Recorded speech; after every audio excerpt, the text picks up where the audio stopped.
بسم اللہ الرحمن الرحیم۔ ویڈیو کو شروع کرنے سے پہلے آپ تمام دوستوں سے گزارش یہ ہے کہ ایک مرتبہ نہایت احترام کے ساتھ درود شریف پڑھ لیجئے۔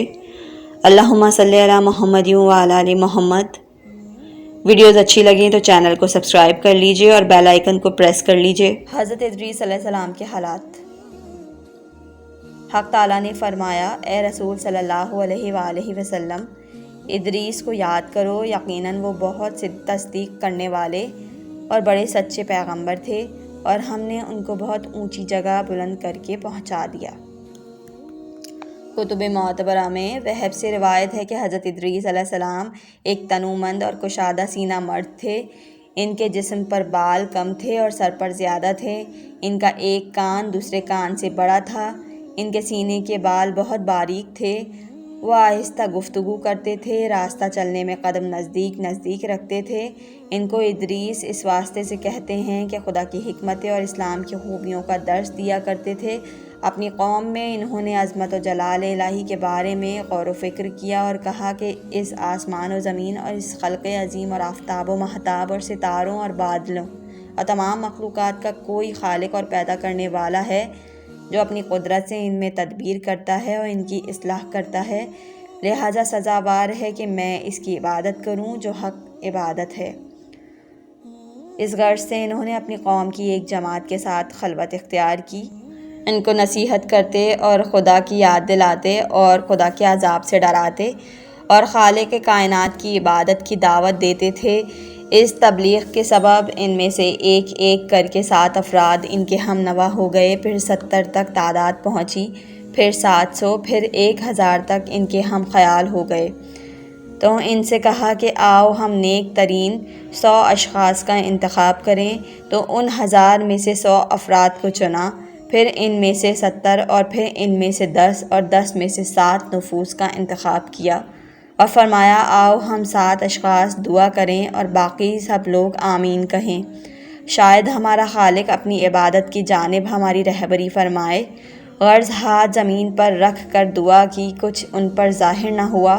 پھر آسمان کی جانب ہاتھ بلند کر کے دعا کی تو خدا نے حضرت ادریس علیہ السلام پر وحی فرمائی اور ان کو اپنا پیغمبر قرار دیا۔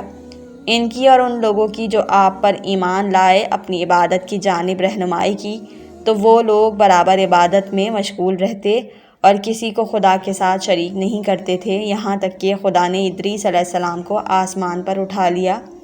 پھر وہ لوگ جو آپ پر ایمان لائے تھے سوائے چند افراد کے دین سے منحرف ہو گئے، اور ان کے درمیان اختلافات رونما ہوئے اور بدعتیں پیدا ہوئیں، یہاں تک کہ حضرت نوح علیہ السلام ان پر مبعوث ہوئے۔ حدیث ابو ذر میں بیان ہو چکا ہے کہ حضرت ادریس علیہ السلام پر 30 صحیفے نازل ہوئے، اور بعض روایتوں سے معلوم ہوتا ہے کہ وہ پہلے شخص ہیں جنہوں نے قلم سے لکھنا شروع کیا اور کپڑے سی کر پہنے۔ ان سے پہلے لوگ درختوں کے پتوں سے سطر پوشی کرتے تھے۔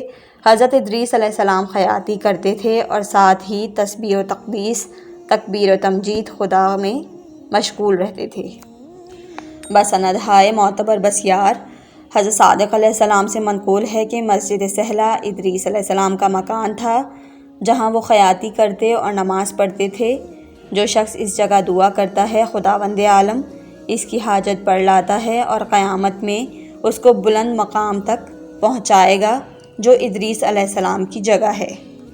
بسند معتبر حضرت صادق علیہ السلام سے منقول ہے کہ حضرت ادریس علیہ السلام کی پیغمبری کی ابتدا یوں ہوئی کہ ان کے زمانے میں ایک ظالم بادشاہ تھا۔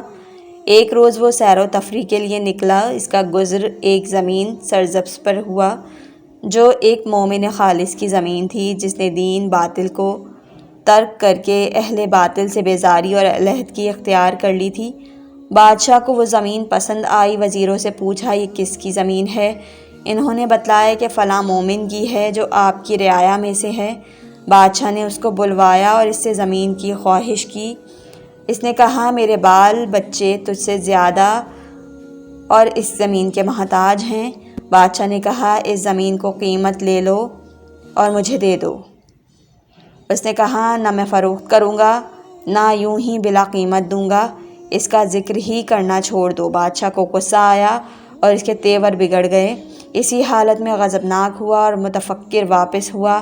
اس کی ایک زوجہ ازارقہ میں سے تھی جس کو وہ بہت چاہتا تھا اور اکثر اس سے مشورہ کیا کرتا تھا۔ جب وہ اپنے دربار میں بیٹھا تو اس عورت کو بلایا۔ اس عورت نے بادشاہ کو بہت غضبناک دیکھا۔ پوچھا، اے بادشاہ، کیا ایسا معاملہ ہوا کہ تو اس قدر غصے میں ہے؟ بادشاہ نے زمین کا قصہ اس سے بیان کیا۔ اس عورت نے کہا، اے بادشاہ، غم وہ کرتا ہے اور پیچ و تاب غصے میں وہ کھاتا ہے جس کو انتقام و تغیر کی طاقت نہیں ہوتی۔ اگر تو اس کو بغیر کسی حیلے کے قتل نہیں کرنا چاہتا تو میں اس کے مار ڈالنے کی تدبیر و حیلہ کرتی ہوں کہ زمین بھی تیرے قبضے میں آ جائے اور رعایا کے نزدیک اس کے قتل کے بارے میں تجھ پر کوئی الزام بھی نہ رہے۔ بادشاہ نے پوچھا، وہ کون سی تدبیر ہے؟ اس نے کہا کہ ازراقہ کی ایک جماعت اس کے پاس بھیجتی ہوں کہ اس کو پکڑ لائیں اور تیرے سامنے گواہی دیں کہ وہ تیرے دین سے پھر گیا ہے۔ اس طرح تو اس کو قتل کر کے اس کی زمین پر قابض ہو سکتا ہے۔ بادشاہ نے کہا، اچھا، ایسا ہی کر۔ ازراقہ میں سے کچھ اشخاص اس عورت کے دین پر تھے جو مومنین کا قتل حلال جانتے تھے۔ اس نے ان کو طلب کیا۔ انہوں نے بادشاہ کے سامنے گواہی دی کہ وہ بادشاہ کے دین سے منحرف ہو گیا ہے۔ یہ سن کر بادشاہ نے اس کو قتل کرا دیا اور اس کی زمین پر قابض ہو گیا۔